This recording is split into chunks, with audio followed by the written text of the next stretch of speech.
Welcome to the Survivor Fans Podcast. I'm Joanne. And I'm Stacy. We're here with Cirie Dawn Thomas from Survivor Game Changers and Worlds Apart. Hello. Hi, Cirie. Thanks for speaking with us today. Of course. Did you consider not playing Survivor again, or was that an easy yes for you? I'm going to be honest with you. I questioned it. I questioned my worthiness to play again. Especially a returning season, obviously they bring back people who had a big game, and I feel like I played a much more quiet game my first season. So, yeah, there was a moment of, do I deserve to be there? Like, am I filling someone's position who would do better than me?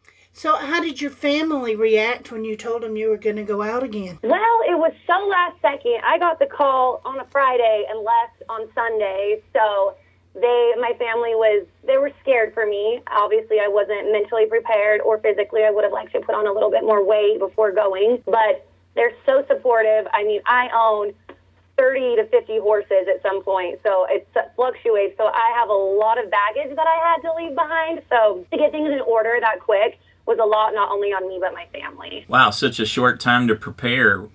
What did you set out to do differently in the beginning? You know, I made a promise to myself. I remember getting on the plane and being like, okay, you're here. Now you're going to have to not only prove it to everybody else why you deserve to be here, but more importantly to myself. I knew I could play a better game. I knew I could go harder, do bigger things. And so from the moment I left, I just made a promise to myself that I was going to, as I've said multiple times, guns blazing, I was going to give it everything I had. So what was your reaction when you first saw who the other returning players were? And was there anyone that you did or didn't want to play with? I was excited, terrified, nervous, just to be sitting next to those people and then to think of, oh my gosh, they're all so deceitful. This is crazy, huge physical threats. How am I going to stay in this game? I mean, I started questioning everything. Every single person out there terrified me when I saw who was there. Was there anyone you immediately said, oh, I'd like to work with them? Or... You know, I usually get along with guys really well. So I was like, you know, me and Malcolm are kind of friends. I want to work with Malcolm. Ozzy would be fun. And I was like, you know, I'd want to work with Sandra. She's so sassy. We have the same initials, and so we'd always joke about that, like the same initials. But then I had to be like, okay, those are all huge players. Do you really want to go deep in the game with those people? So then I had to start questioning that, you know, who I wanted to go far with. How did you end up with Brad? You know what? That was the last person I thought I would have a connection with out there. How we connected, one night we were sitting around the fire. Everyone was asleep. Probably day 3 or 4. We were talking, and he's like, do you have connections with anyone? I was like, no, you'd think I would with Haley, but I really don't. But I know Troyzan. I have a pretty good connection with Troyzan. And he's like, well, I know Troyzan. And we started bantering about who knows Troyzan better. And from there, we're like, well, I've got you, you've got me, we got Troyzan, he's over there. This is going to be good. So from that moment on, I think Troyzan was our middle point of like being like, okay, we're going to work together because we both have him. Explain why you, Brad, and Troy decided to vote Ty out last week. Because the girls told us to. They said, if you guys want to be on the numbers, we're going Ty. And they told me to heart my little I, the dot on my I on his name, and I did to prove that I was going where they wanted me to go, which in reality sucks because they didn't vote for Ty, and then it made Ty not trust us. So I was trying to, flop for a moment in time to save myself. Mm-hmm. What did you do to try to win him back after that? I spent a lot of time, just him and I, sitting on the beach. We were really great talk, and to be honest, I thought I'd won him back over. I'd explained that I was so sorry. We had the most intimate talk we've ever had about life, about family. I mean, it was hours of him and I just sunbathing, talking, and I thought that I'd won him back, but obviously the damage was done of me writing down his name. Michaela said that he had no one. Was that his choice, or was he just feeling alienated after that vote? I think he was feeling alienated after that, and rightfully so. I mean, you're with us the whole game, and then all 3 of us write your name down. You've got to feel, like you have nobody. I would. Did you have any idea that he had 2 idols? No, or Troyzan. I was more mad that Troyzan had one, and he didn't do a huge move with all of these people still in the game. I feel like that would have been a really good strategic move, is to take the numbers back again. I had no idea that either of them at it. People are good at keeping secrets about the idols. Obviously, I'm not. Everybody else keeps their mouths closed. Well, you did for a long time. How did you end up finally telling Sarah? You know what? I had every intention in the world to not say anything the entire game. And her and I were sitting there. We'd been talking for an hour. We were crying. We were talking about life.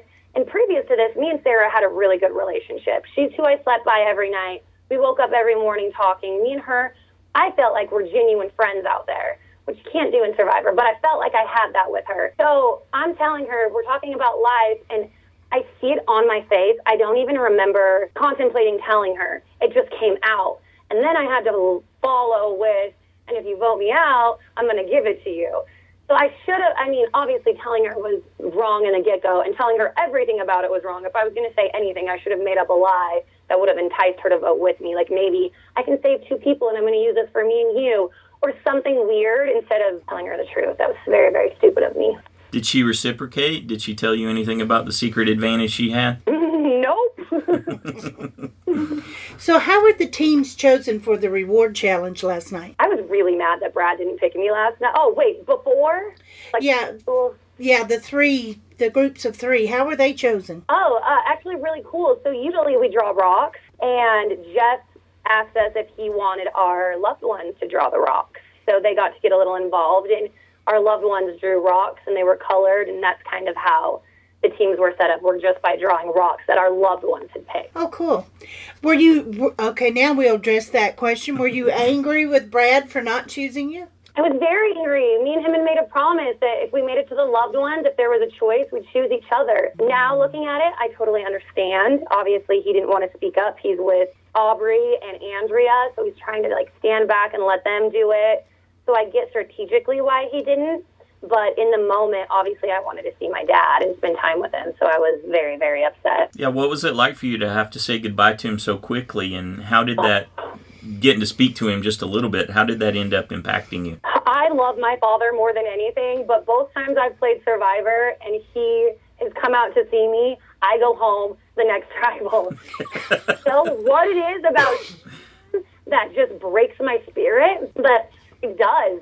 I'm like, oh my gosh, there's home. There's someone I can trust. I put my walls go down for a split second, and it's almost like it exhausts me having to see him and then go back to being hard again. Granted, I'm so grateful he gets to come, and I wouldn't change it for the world. But every time it seems like I go home after, so I don't know what that's about. So, how much resentment builds up when you see the same 4 people left out of the food rewards 2 times in a row? That's the crazy thing about Survivor. When you are left out of the rewards, you come back defeated. And it's in that moment of feeling defeated that you get, I feel like, your truest connections with people. You cry, you talk about home, you talk about how hard it is. It's like the game stops for a minute and you all relate with each other. And sometimes that's where the most beautiful alliances happen, is when you're not on the reward eating, when you're feeling so defeated and everyone's hurting, that you truly connect with each other. Did you and Troy approach Michaela and Ty about an alliance, or did they approach you first? We approached them. Me and Troy Zan approached Ty and Michaela. They were in the water, and we were talking up at camp, and we're like, hey, we need to go talk to them. Let's do this. This is our second time sitting out with the same people. Let's go make an alliance right now. And how did Brad react when you told him about your plan? Yeah, I think he trusted me. I think he was like, to get the numbers, yeah, he still felt like he had Ty.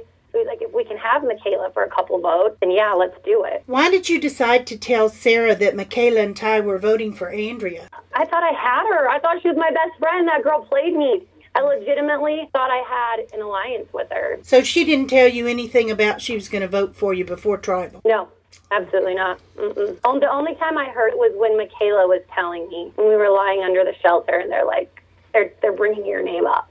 This is the only time I heard it. Sarah didn't tell me absolutely anything. Brad assured me. Brad hadn't heard anything. So he was like, you're not going home tonight. And I remember walking with him being like, I feel it, like I'm going home. And he was like, he even said, I promise on my kids you're not going home. So when I thought he voted for him, I'm like, man, he did me dirty. He promised on his kids, and then he votes me out, which he obviously didn't, but that's what I was thinking in that moment. You thought it was him. Okay. 100% I thought he voted for me. Why did you think Michaela and Ty chose to vote for you instead of Andrea? Because I opened my mouth about the advantage. I think if I wouldn't have said anything, that I could have given a good case to get Andrea out because she is such a great Survivor player and strong in every aspect. I think I could have pleaded better, but the fact I told Sarah and then Sarah told Michaela, that scares people. You know, I dug my own grave, honestly. Was there anything else interesting discussed at Tribal that we didn't get to see? No, I don't think so. I think that one was a pretty good Tribal. It showed everything. I mean, it shows that me and Andrea don't have hard feelings. We're trying to banter with each other, but we're like, I mean, it's either me or you, girl. I love Andrea. I felt like I had a fun time with her out there. We just never were on the same playing page. So that was it. I thought that was just kind of silly, watching us try to get rid of each other when we don't hate each other, which most people do when you try to get rid of each other. Who would you like to see win now, and what criteria will you use to decide who gets your vote? Ooh, as much as I was gunning for Andrea, I would like to see her go far because I feel like she's playing an excellent game. Mm-hmm. Obviously, Brad. I would love Brad to win. I was with him for day one, even though I didn't give him my advantage. You'd think I wasn't. I would love to see him. I just want to pick somebody who I feel played the whole time, who didn't just sit back and let other people take the lead. Somebody who is a game changer in my eyes is who I, in the end, am going to vote for. When Sarah flipped on you, it was because she felt like she said she hadn't been included in the decisions. Were you aware that that could happen, given how you were running your alliance? Yes, and I tried really hard to hear people out. I know how important that is. I learned that from Debbie, that she wasn't feeling heard, and that's when she kind of lost it. So I was really trying to make people feel like they had a voice and they had an opinion and it mattered. Obviously, I didn't do a good job at that, but I was really trying to just make people be like, okay, yes, Ciara's kind of in charge of things, but she's hearing me. She's hearing how I feel about this, and she's taking it into consideration, You did really good with Ty in that one scene where you figured out that he had something he wanted to say, where he ended up saving you. Can you talk a little bit more about that? What was it that you saw in him that caused you to focus in on him there? He was acting very nervous, and he was trying to tell me something, and he has such a soft voice that people can overtalk him very easily. And I don't know if it was Debbie, someone was overtalking him, and I was like, no, stop, because he was kind of stuttering and trying to tell me something. And I could tell by how serious he was that he had something really good to tell me. And let's be honest, if anyone was going to find an idol at that point, it would be Ty. He's the idol king. So I thought he was maybe going to tell me that he had one, and I sensed it by the way he was acting. Once you locked in on your majority alliance, how did you manage your interactions with the other castaways? Was there a shutout? Were you solid, or how were you treating them? I really tried, as much as I connected generally with guys better, I really tried to be close with the girls. So where my alliance was with Troyzan and Brad and Ty for most of the game, at nighttime, I always slept under the shelter with the girls. I'd always hang out with the girls. I would always try to talk about life. Who are you dating? Tell me about your family. Try to make it more personable with the girls, but knowing that I still had my real genuine connection with the guys. Did you have any injuries while you were out there, or health issues after you got back? Yeah. This might be a little TMI, but I went number 2 once on both seasons. Let's just preface. So my digestive system really struggles out there. To go once in, my first season, 37 days, this time 32 days, is very hard on your body. I struggled with that. Coming home, I had a lot of health issues. My small intestine stopped working. I was in the hospital for quite some time. Had a kidney infection. My liver was shutting down. They couldn't get my body temperature above 95. I was in hypothermia state. So I spent a lot of time physically getting myself back to normal, and it took months, honestly.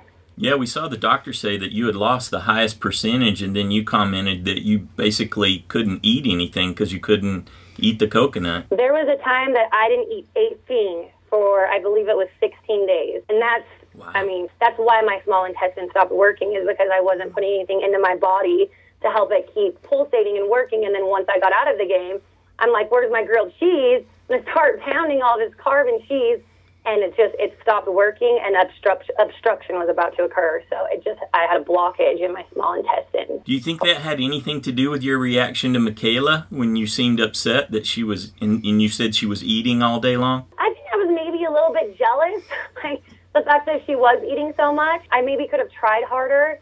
I got sick one night and was puking.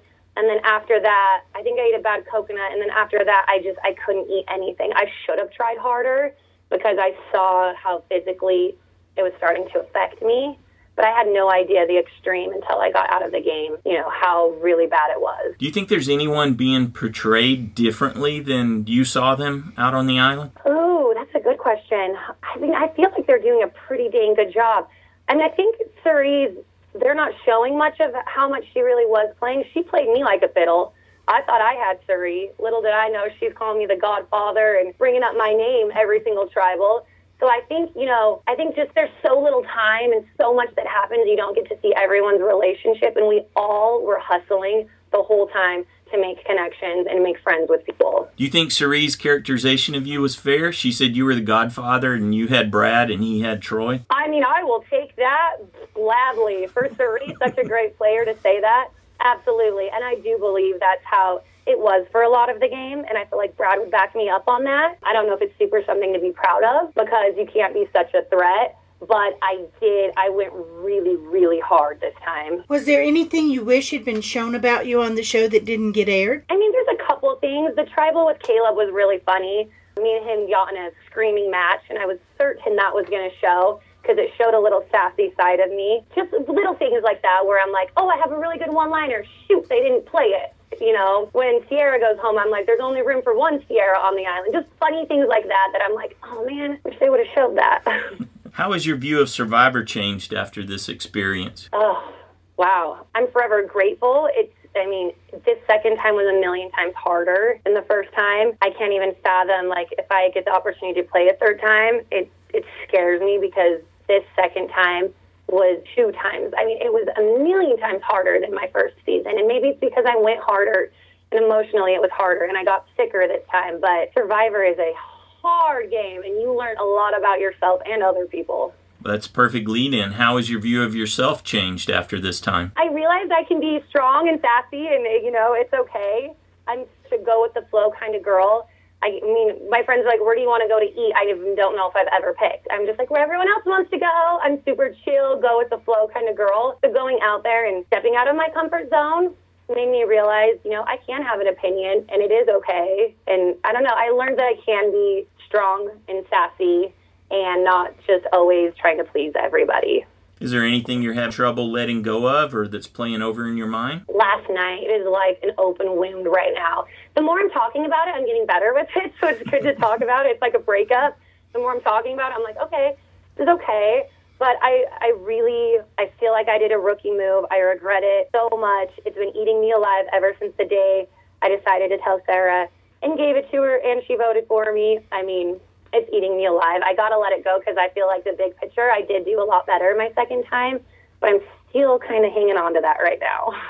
Is there anything else you'd like to say to your fans about yourself or your experience? No, just thank you. Thank you for the people who believed in me because I know a lot of people didn't think I deserved to be there, and I had a lot of support, from my family and from my season 30 who knew I had it in me to go out there and play hard and supported me the whole time. And for the people who did, thank you. And I hope I changed the minds of other people who didn't like me and thought I was just a go-with-the-flow kind of girl. What's next for you? Oh, I'm about to graduate firefighter school. I'm going to be a firefighter here in the fall and rodeo, and just life is so great right now. I have a lot on my plate, a lot of horse stuff and a lot of school, but everything's going great. Well, Ciara, thank you so much for sharing with us today, and good luck to you. Thank you. I appreciate it. Okay, bye-bye. Bye-bye.